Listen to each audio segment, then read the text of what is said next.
Film dibuka, memperlihatkan sebuah rumah mewah, milik seorang pembunuh bayaran, yang diketahui bernama Anton. Pada saat ini, Anton sedang berada di kolam renang, bersama seorang wanita penghibur, yang diketahui bernama Cindy. Kemudian, Anton dan Cindy, mulai melakukan ritual bercocok tanam. Tanpa mereka berdua sadari, keduanya sedang dipantau, oleh seorang pembunuh bayaran lain, yang diketahui bernama Edgar. Ternyata Edgar berniat, untuk menghabisi Anton, yaitu dengan cara, membidiknya dari jarak jauh. Hingga inilah aksi Edgar, yang membuat Anton tewas di tempat.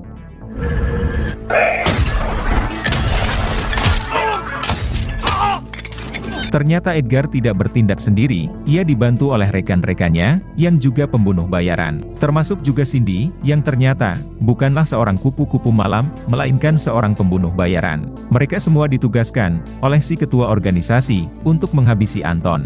Dikarenakan atasan mereka enggan membayar uang pesangon Anton yang berencana akan pensiun.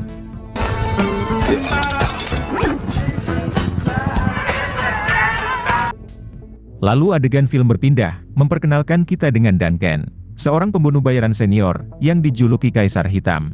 Julukan tersebut Duncan dapat akibat kebrutalannya dalam membantai para target.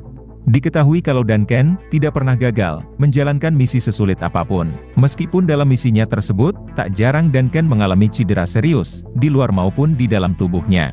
Bahkan setelah diperiksa, di dalam tubuh Duncan, terdapat sebuah pecahan besi, sebesar biji kelereng. Akan tetapi, Duncan enggan mengeluarkan besi tersebut. Karena Duncan merasa, tubuhnya masih berfungsi dengan baik. Most dangerous time. Oh, I got you covered for camp. Sama seperti Anton, Duncan juga akan resmi pensiun dalam waktu 2 minggu lagi, yaitu tepat pada hari ulang tahunnya yang ke-50. Pengacara Duncan mengatakan, kalau uang pesangon yang akan Duncan terima nanti diketahui berjumlah $8 juta. Sesuai perjanjian awal dari organisasi, ketika pertama kali Duncan menandatangani kontrak kerja. 14 days. 207. You have property. Yes. Yes. Setelah itu, Duncan ditelepon oleh Vivian, dan mengajaknya bertemu di sebuah kafe. Vivian juga seorang pembunuh bayaran, yang merangkap sebagai manajer dalam organisasi pembunuh bayaran, tempat Duncan bernaung. Setelah bertemu dengan Duncan, Vivian langsung memberikan sebuah amplop, yang berisi foto, nama dan alamat, seorang bos kartel Meksiko, yaitu target terakhir, yang harus Duncan lenyapkan. Rupanya ketua organisasi ingin memberikan misi terakhir kepada Duncan. Sebelum akhirnya, Duncan akan pensiun total dari dunia pembunuh bayaran. Namun Duncan menolak misi tersebut, meskipun imbalan yang akan ia kantongi berjumlah $2 juta. Duncan beralasan, dirinya ingin membiasakan diri untuk hidup damai dan tenang menjelang masa pensiun resminya nanti, yaitu 2 minggu lagi. Once you, the Black Kaiser. Setelah itu, kita diperkenalkan dengan Blood, yaitu si ketua organisasi, alias atasan Duncan, dan para pembunuh bayaran lainnya. Vivian mengatakan kepada Blood, kalau Duncan telah menolak misi terakhir yang diberikan kepadanya. Ternyata tujuan Blood memberikan misi terakhir kepada Duncan, tak lain adalah untuk menjebaknya. Bertujuan agar Duncan tewas dalam misi sulit tersebut. Dikarenakan organisasi menolak membayar uang pesangon Duncan, yang jumlahnya sangat besar, yaitu $8 juta. Vivian menyarankan agar Blood membayar uang pesangon Duncan dan merelakannya untuk pensiun. Karena Vivian khawatir akan nasib sang atasan apabila Duncan sampai tahu kalau dirinya telah dijebak. Karena semua pembunuh bayaran di setiap penjuru negeri ini tahu betapa brutalnya Duncan yang dijuluki sang Kaisar Hitam. Namun Blood yang serakah mengabaikan nasihat dari Vivian dan tetap pada pendiriannya, yaitu ingin melenyapkan Duncan sebelum Duncan resmi pensiun 2 minggu lagi. Kemudian, Blood menugaskan Vivian untuk kembali menghubungi Duncan, yaitu menawarkan kembali misi tersebut dengan imbalan yang akan dinaikkan menjadi $2 juta. Dengan begitu, Blood sangat yakin Duncan pasti mau menerima misi tersebut. Agents who've now reached agents were to die and be the beneficiary someday. Saat itu juga, Vivian kembali menghubungi Duncan dan menawarkan kembali misi tersebut, tetapi dengan imbalan $2 juta. Imbalan tersebut akan dibayar 2 tahap, yaitu sebelum dan setelah misi selesai. Akan tetapi, Duncan tetap menolak misi tersebut. Meskipun jumlah imbalannya 4 kali lipat lebih banyak dari imbalan yang biasa ia dapat. Duncan pun mulai penasaran, kenapa si ketua organisasi yaitu Blood ingin sekali kalau dirinya menerima misi terakhir ini. Kemudian secara diam-diam, Duncan mencari info data diri target, yaitu seorang bos kartel Meksiko, berikut dengan alamat keberadaannya sekarang. Karena Duncan berencana akan menghabisi bos kartel tersebut secara diam-diam. Pada besok malamnya, Duncan pun mulai beraksi, mendatangi sebuah hotel dengan menyamar sebagai tukang kunci. Diketahui kalau bos kartel tersebut sedang menginap di hotel ini. Kemudian, Duncan sengaja membuat kebisingan untuk memancing bos kartel tersebut keluar dari kamar hotelnya. Yes, look, yes. Upaya Duncan ternyata berhasil membuat si bos kartel marah dan berniat ingin menghajarnya. Lalu dengan begitu sigap, Duncan berhasil melumpuhkan si bos kartel dengan memaku kedua tangannya ke dinding.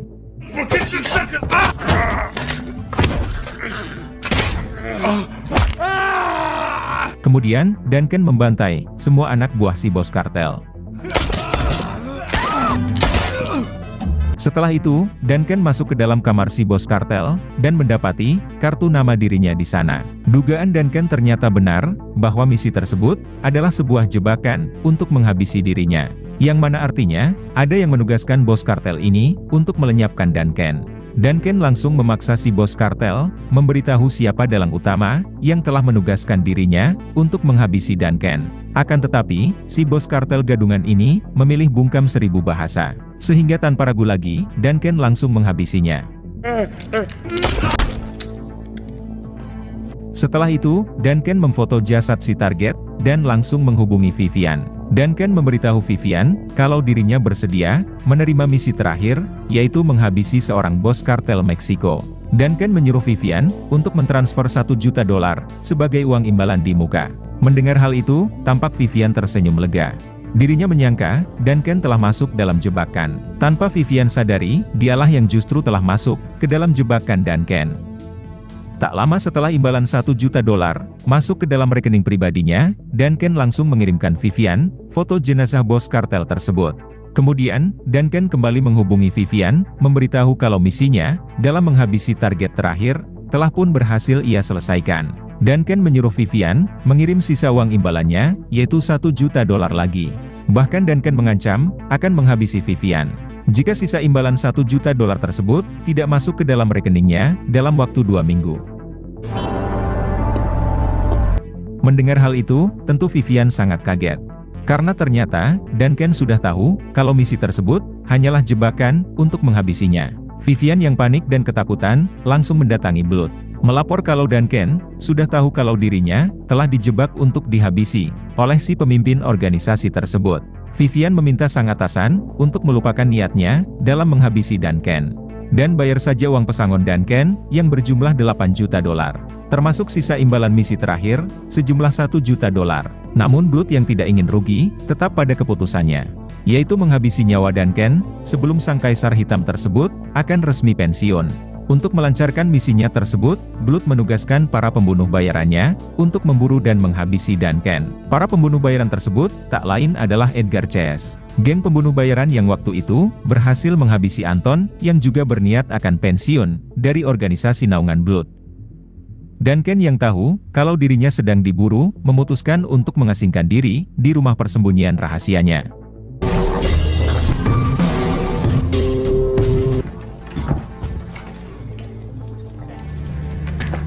Tak jauh dari rumah Duncan, terdapat pula sebuah rumah yang dihuni seorang gadis muda. Duncan yang seorang penyendiri, memilih untuk tidak berinteraksi dengan tetangga barunya tersebut.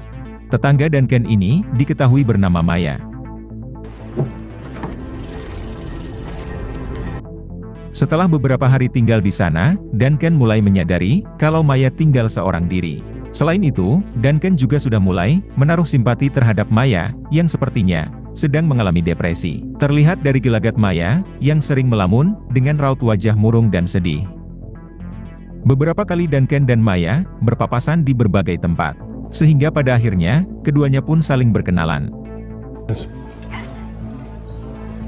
I like it here. Me too. Dan sejak hari itu, keduanya semakin dekat, dan saling memahami, satu sama lain.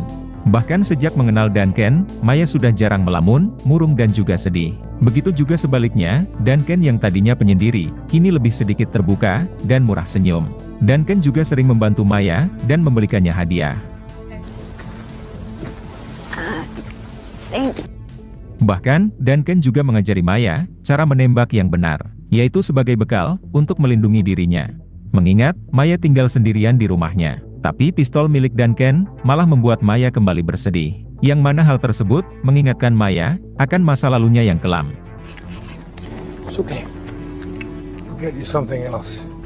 Lalu di keesokan harinya, Maya curhat kepada Duncan, terkait hidupnya yang hancur, akibat ulah seorang pria. Bahkan, sejak usia 13 tahun, Maya sudah mengalami depresi. Sehingga pada akhirnya, Maya memilih mengasingkan diri dari dunia luar, dan menetap di sebuah kawasan terpencil, agar bisa menenangkan diri, dan melupakan masa lalunya yang kelam. Namun yang terjadi, justru malah sebaliknya, semakin hari, Maya semakin dirundung duka. Kebenciannya terhadap seorang pria, yang telah menghancurkan hidupnya, juga semakin mendalam. Maya bahkan bertekad, akan membalaskan dendam, dengan menghabisi pria tersebut, dengan tangannya sendiri. It would all go away. Do you think it would be difficult to kill someone? Akan tetapi, Maya masih menolak bercerita, secara spesifik, terkait apa sebenarnya yang terjadi, termasuk siapakah sosok pria tersebut, dan hal kejam seperti apa, yang telah ia perbuat. Sementara itu, Edgar CS mulai beraksi, untuk memburu sang Kaisar Hitam. Dimulai dengan mendatangi pengecara Duncan, guna mencari petunjuk, terkait keberadaan Duncan sekarang. Si pengecara bersikeras mengatakan, dirinya sama sekali tidak tahu, di mana keberadaan Duncan sekarang. Karena memang selama ini, Duncan tidak pernah memberitahu si pengecara, kemanapun ia pergi. Akan tetapi, si pengecara mengantongi, beberapa alamat rumah Duncan, yang terletak, di berbagai pelosok terpencil. Setelah mengantongi info tersebut, Edgar CS langsung menghabisi sang pengecara, guna melenyapkan saksi mata.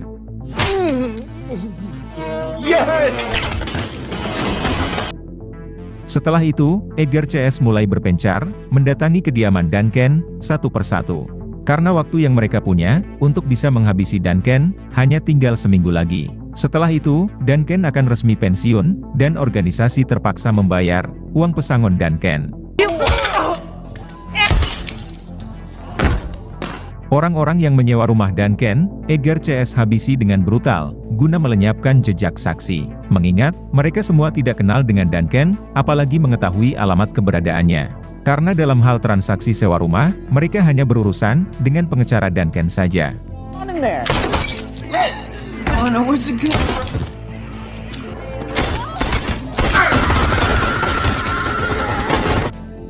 Setelah sekian lama mencari, pada akhirnya, Edgar CS mengetahui keberadaan Duncan sekarang, yaitu di sebuah wilayah terpencil, di kota Montana.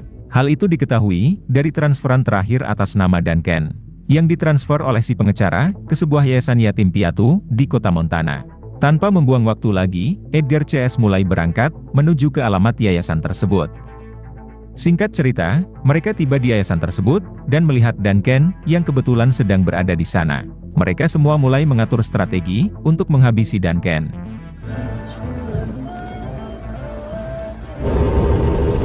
Saat dalam perjalanan menuju pulang, Duncan melihat seorang wanita, yang mobilnya sedang mogok di jalan. Ternyata itu adalah Cindy, yang sengaja ingin menjebak Duncan.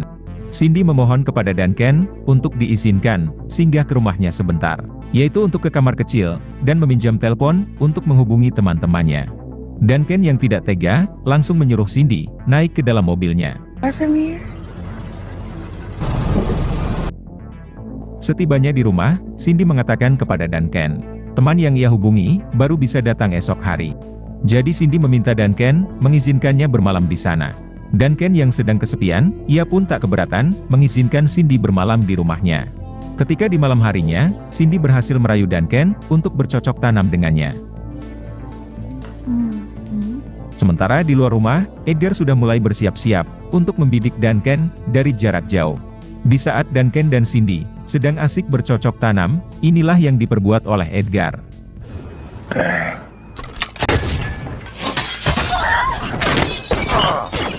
Namun sialnya, bidikan dari Edgar malah mengenai rekannya sendiri, yaitu Cindy.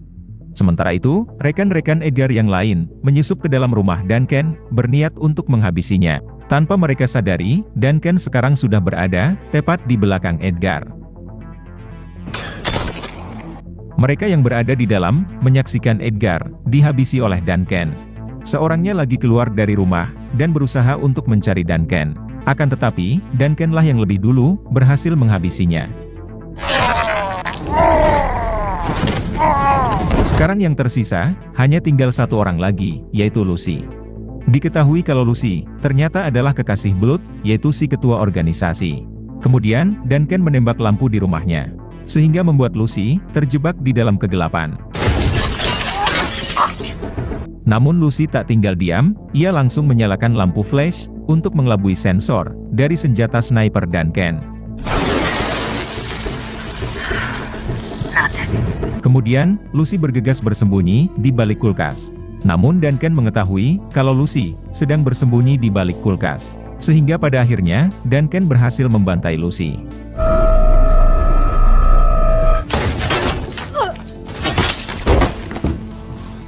Setelah itu, Duncan bergegas menuju ke rumah Maya, dan mendapati Maya sudah tidak berada di sana. Duncan sangat yakin kalau sebelumnya Maya telah diculik dan disandra di markas Blood. Kematian Edgar CS sampai juga ke telinga Blood, sehingga membuat Blood sangat murka.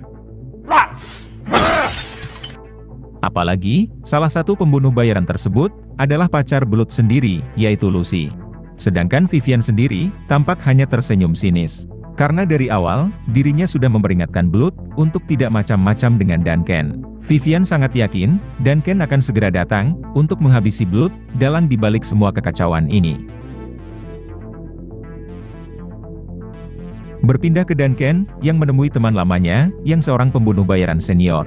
Teman Duncan ini diketahui bernama Peter, yang sebentar lagi juga berencana akan pensiun. Duncan meminta bantuan Peter untuk mencari tahu alamat markas organisasi, tempat di mana Blood bermukim. Duncan menduga Peter yang seorang pembunuh bayaran senior pasti mengetahui alamat markas Blood. Karena Duncan sangat yakin kalau tetangganya yaitu Maya telah diculik oleh Blood. Duncan ingin menyelamatkan Maya sekaligus menghabisi Blood. Duncan mengatakan, semua pembunuh bayaran, termasuk Peter sendiri, tidak pernah tahu di mana alamat markas organisasi. Kecuali Vivian, yang merupakan manajer Blood. Mengetahui akan hal itu, Duncan berniat akan menemui Vivian. Saat hendak pergi, Duncan sempat bersalaman dengan Peter, sembari mengucapkan terima kasih. Namun tiba-tiba, inilah yang terjadi.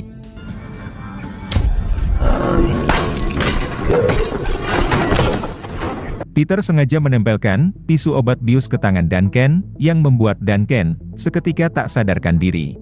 Peter sengaja menjebak Duncan, karena Blood telah berjanji akan memberikan uang pensiun Peter.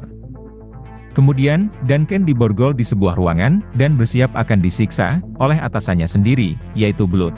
Blood berencana akan menghabisi Duncan, tepat di hari ulang tahunnya yang ke-50, sekaligus hari pertama pensiunnya, yang akan terjadi 4 hari lagi. Blood sengaja menyiksa Duncan, sebagai bentuk balas dendam. Karena Duncan telah menghabisi kekasihnya, yaitu Lucy. Blood juga mengaku kalau dirinya telah menculik Maya, yaitu tetangga Duncan, yang sudah Duncan anggap sebagai anak kandungnya sendiri. Blood juga telah menyiksa Maya secara perlahan-lahan, yaitu dengan mencekokinya setiap hari dengan barang haram dosis tinggi. Setelah itu, Blood mulai menyiksa Duncan.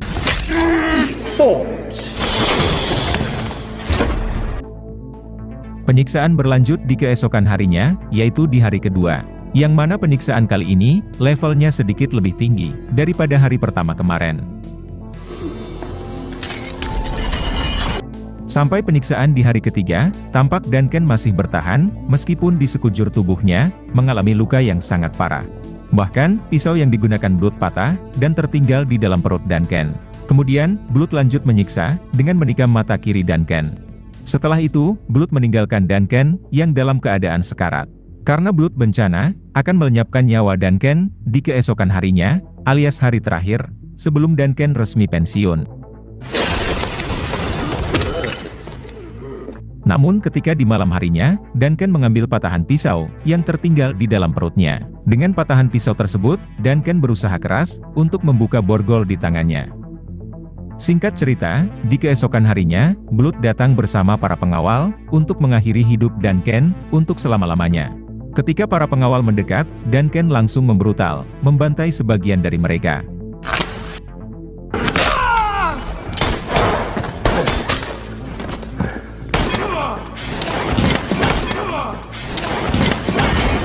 Blood yang panik dan ketakutan, berusaha melarikan diri dari ruangan tersebut. Sementara Duncan sendiri, lanjut membantai para anak buah Blood, yang terus saja berdatangan.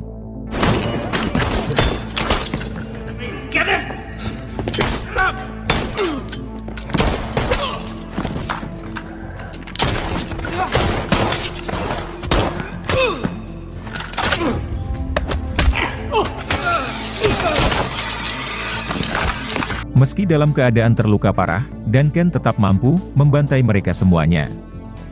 Setelah itu, Duncan mendatangi sahabatnya, yang seorang penjual senjata ilegal. Sahabat Duncan yang bernama Susan, langsung mengobati luka Duncan. Setelah lukanya diobati, Duncan langsung menghubungi Vivian, untuk melakukan pertukaran. Yaitu pertukaran antara Duncan, dan juga Maya. Pertukaran tersebut, akan terjadi besok sore. Blood dan Vivian tampak panik, mengetahui kalau Duncan, ternyata masih hidup. Selama Duncan masih hidup, keduanya tidak akan bisa tidur nyenyak. Berpindah ke Duncan, yang sudah sedikit membaik, dan bersiap akan menemui Vivian, untuk menyelamatkan Maya. Kemudian, Susan membekali Duncan, dengan sebuah senjata berteknologi tinggi, yang Susan racik sendiri. Di mana senjata tersebut, membentuk sebuah sarung tangan. Senjata itu akan berfungsi dengan baik, cukup hanya dengan menggerakkan jari tangan pemakainya saja. Setelah semua persiapan selesai, Duncan mulai bergerak, menuju ke markas Blood. Untuk menyelamatkan Maya, sekaligus menghabisi Blood dan Vivian. Let's get on the move. Singkat cerita, Duncan tiba di markas pertemuan. Di sana sudah ada Vivian, dengan puluhan anak buah bersenjatanya, tanpa membawa sang tawanan, yaitu Maya. Vivian datang untuk menghabisi Duncan, karena Blood sudah berjanji, akan membagi uang pensiun Duncan, kepada Vivian, senilai $4 juta. Lewat monitor CCTV, Blood melihat Vivian dan pasukannya, yang bersiap akan membantai Duncan. Blood sangat yakin, kali ini Duncan, pasti akan benar-benar tewas. Akan tetapi, Duncan sudah mengantisipasi hal ini. Ia sudah tahu, kalau Blood dan Vivian, berpotensi akan menjebak dirinya. Menggunakan senjata super canggih tersebut, Duncan berhasil meratakan seluruh anak buah Blood sekaligus, termasuk dengan manajer Blood, yaitu Vivian.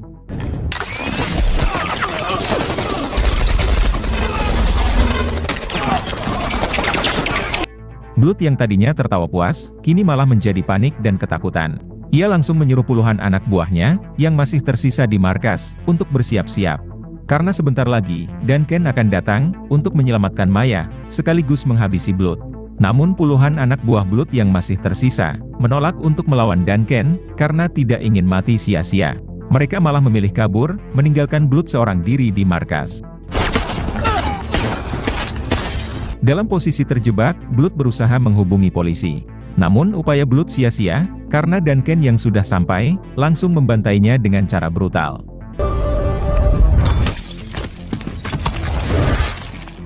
Kemudian, Duncan membawa Maya, yang dalam keadaan sekarat, pergi dari markas tersebut.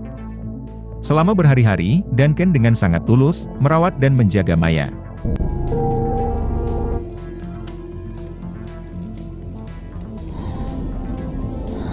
Hingga setelah Maya sembuh, ia malah berniat, ingin menghabisi Duncan. Karena pria yang menghancurkan hidup Maya, ternyata adalah Duncan sendiri.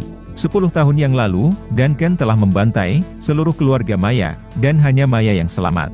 Bahkan, Maya sengaja membeli rumah yang berdekatan dengan rumah Duncan, agar mudah untuk menghabisinya. Mengetahui akan hal itu, Duncan hanya bisa pasrah apabila harus dihabisi oleh Maya. Mengingat, Maya berhak untuk balas dendam kepada orang yang telah membantai seluruh keluarganya. Akan tetapi, Maya memilih untuk tidak menghabisi Duncan, mengingat Duncan juga sudah bertobat. Apalagi, Duncan hanya disuruh oleh kliennya untuk menghabisi keluarga Maya. Selain itu, Duncan sudah menyelamatkan nyawa Maya. I don't want it. Karena nyawanya sudah diampuni, Duncan pun berjanji akan membantu Maya untuk balas dendam, yaitu menghabisi dalang utama yang telah menyewa jasa Duncan untuk membantai seluruh keluarga Maya. Kemudian, film pun selesai.